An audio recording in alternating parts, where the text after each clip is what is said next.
Salam berjumpa kembali Bapak Ibu Saudara-saudari, teman-teman sekalian, sahabat-sahabatku yang terkasih. Pada kesempatan ini saya mengajak kita kembali lagi mempersiapkan sedikit waktu mendengarkan sabda Tuhan yang kita ambil dari penginjil Lukas bab 11 ayat 29 sampai 32. Tanda Yunus. Ketika orang banyak mengerumuninya, berkatalah Yesus, "Angkatan ini adalah angkatan yang jahat. Mereka menghendaki suatu tanda, tetapi kepada mereka tidak akan diberikan tanda selain tanda Nabi Yunus. Sebab seperti Yunus menjadi tanda untuk orang-orang Niniwe, demikian pula lah Anak Manusia akan menjadi tanda untuk angkatan ini. Pada waktu penghakiman, Ratu dari Selatan itu akan bangkit bersama orang dari angkatan ini, dan ia akan menghukum mereka. Sebab ratu ini datang dari ujung bumi untuk mendengarkan hikmat Salomo, dan sesungguhnya yang ada di sini lebih dari para Salomo. Pada waktu penghakiman, orang-orang Niniwe akan bangkit bersama angkatan ini, dan mereka akan menghukumnya. Sebab orang-orang Niniwe itu bertobat waktu mereka mendengarkan pemberitaan Yunus, dan sesungguhnya yang ada di sini lebih dari para Yunus." Demikianlah sabda Tuhan, terpujilah Kristus.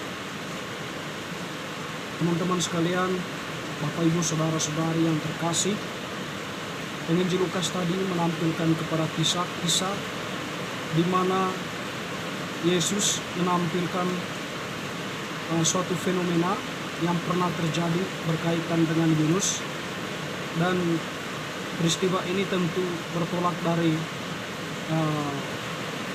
suatu fakta di mana ada orang-orang yang bertanya atau meminta tanda daripada Yesus, tanda dari surga, agar mereka percaya dan bertobat. Yesus tidak memberikan tanda itu, selain dia mengatakan tidak akan diberikan tanda kepada mereka selain tanda Nabi Yunus. Mengapa mesti harus tanda Yunus di sini? Kita memahami bahwa perutusan Yunus oleh Allah kepada orang-orang Niniwe. Orang-orang Niniwe itu dikatakan tadi sudah jatuh dalam kegelapan, ruang kegelapan, di mana di sana mereka bertindak dalam kejahatan. Mereka tidak lagi melihat adanya seberkas sinar cahaya, sinar kebenaran yang setidaknya menuntun mereka untuk melakukan tindakan-tindakan yang sesuai dengan kebenaran itu. Dan Nabi Yunus diutus ke dalam situasi itu. Tetapi Yunus dalam hal ini, meskipun dia menolak, tetapi Allah tetap mengutus dia. Sebab Yunus itu sangat membenci orang Niniwe, sehingga dia tidak mau diutus untuk pergi ke sana. Rencana Allah tentu tidak bisa ditolak oleh manusia, sehingga pada akhirnya pun Yunus pergi ke sana. Apa tujuan Yunus? Tujuan Yunus adalah untuk memberitakan pertobatan kepada orang Niniwe. Pemberitaan pertobatan orang Niniwe oleh Yunus, sebab atau isi dari pemberitaan itu, Yunus menyampaikan penghakiman atau hukuman yang akan diberikan Allah kepada orang-orang Niniwe ketika mereka atau jika mereka tidak bertobat. Pemberitaan itu memang membutuhkan waktu bagi Yunus, tetapi pada akhirnya orang-orang di Niniwe itu pun mau bertobat. Mereka atau bentuk pertobatan mereka mengenakan abu pada kepalanya dan sebagainya, atau karung dan sebagainya itu. Lalu kemudian mereka mengikrarkan janji atau menyampaikan janji bahwa mereka akan bertobat, melepaskan diri dari kejahatan yang selama ini mereka lakukan, dan kembali pada sinar kebenaran, yaitu Allah sendiri. Alhasil kemudian orang-orang Niniwe itu pun tidak dihukum. Teman-teman, saudara-saudari, ketika pertanyaan yang sama disampaikan oleh orang-orang tadi, mereka menuntut tanda. Sebenarnya Yesus itu adalah tanda dari Allah yang sesungguhnya, sakramen Allah yang hadir ke tengah dunia. Jadi Yesus itu hadir atau tanda, sarana, tanda kehadiran Allah yang sesungguhnya. Dan Yesus itu sendiri adalah Allah itu.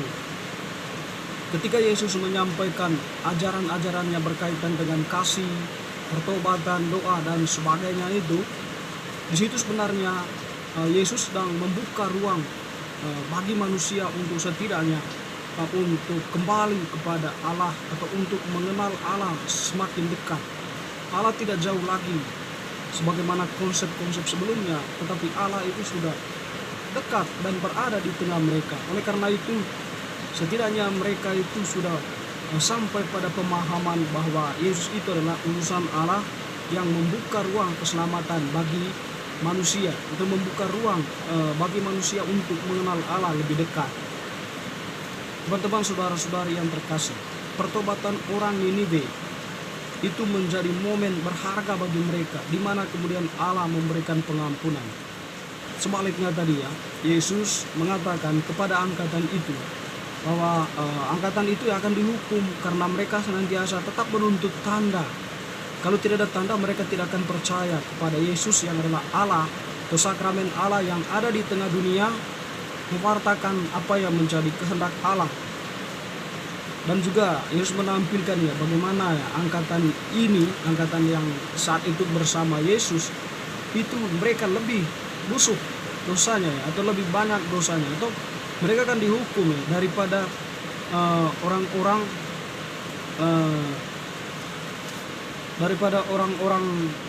yang dikatakan tadi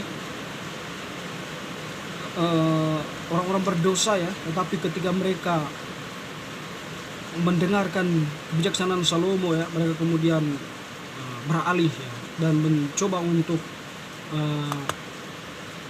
mendengarkan atau mencoba untuk atau melakukan apa yang menjadi kehendak Allah, yaitu melakukan kebenaran dalam kehidupan mereka. Teman-teman, saudara-saudari yang terkasih, tanda Yunus ini juga sekaligus menampilkan, menegaskan bahwa gereja saat ini yang sudah menyiapkan ruang tobat atau masa prapaskah bagi umat beriman, umat Katolik, ini merupakan momen berharga ya, di mana Allah memberikan kita waktu, kesempatan untuk berefleksi, untuk mendekatkan diri dengannya, untuk menyadari segala tindakan atau perbuatan kita yang mungkin tidak berkenan bagi Allah dan sesama, dan sekaligus menjadi momen evaluasi diri. Apakah kehadiran kita selama ini dengan umur kita yang saat ini berada di sini sudah bermakna bagi yang lain, bagi sesama, bagi Allah? Sekiranya momen ini ya menjadi dimaknai sedemikian rupa sehingga kita itu sungguh-sungguh menjadi manusia-manusia yang bertobat dan kembali kepada Allah. Sebagaimana orang Niniwe ya, abu yang kita sudah terima pada Rabu Abu itu sebenarnya tanda simbolis ya bagi kita bahwa kita hendak membangun sebuah komitmen untuk bertobat atau untuk melakukan tindakan tobat ya, melalui puasa dan juga ya melalui tindakan-tindakan kasih dan doa. Itu sekiranya menjadi hal-hal penting yang kita lakukan dari abu atau ekspresi dari abu yang kita terima sebagai tanda tobat kita. Teman-teman, saudara-saudari, dalam penerimaan abu dikatakan bahwa bertobatlah dan percayalah kepada Injil. Nah, itulah seruannya, bertobatlah dan percayalah kepada Injil. Bertobat berarti kita kembali kepada kehendak Allah sendiri ya. Kembali kepada dunia kita bersama, dunia yang penuh cinta, dunia yang penuh persaudaraan, dunia yang penuh dengan kasih sayang. Dan percaya kepada Injil, kita beriman teguh kepada sabda Allah. Kita percaya teguh kepada pemberitaan gereja tentang kebenaran, tentang seruan-seruan yang mengantar kita pada keselamatan. Bapak Ibu, saudara-saudari yang terkasih, memang tidak mudah, tetapi usaha kita untuk mau kembali kepada Allah senantiasa dihargai sedemikian rupa oleh Allah. Allah tidak menghukum setiap orang yang mempunyai niat dan usaha untuk mau bertobat. Seperti orang Niniwe tadi, mereka dengan sungguh-sungguh mau bertobat sehingga pengampunan pun turun atas mereka. Momen ini kira-kira sekiranya menjadi momen penting juga bagi kita untuk mengenal Allah sebagai Allah yang Maha Rahim, Allah yang maha pengampun, yang tidak memperhitungkan dosa kita kalau kita sungguh-sungguh mempunyai iman untuk kembali kepada Allah dan bertobat, serta melakukan apa yang menjadi kehendak Allah dalam kehidupan kita. Amin. Semoga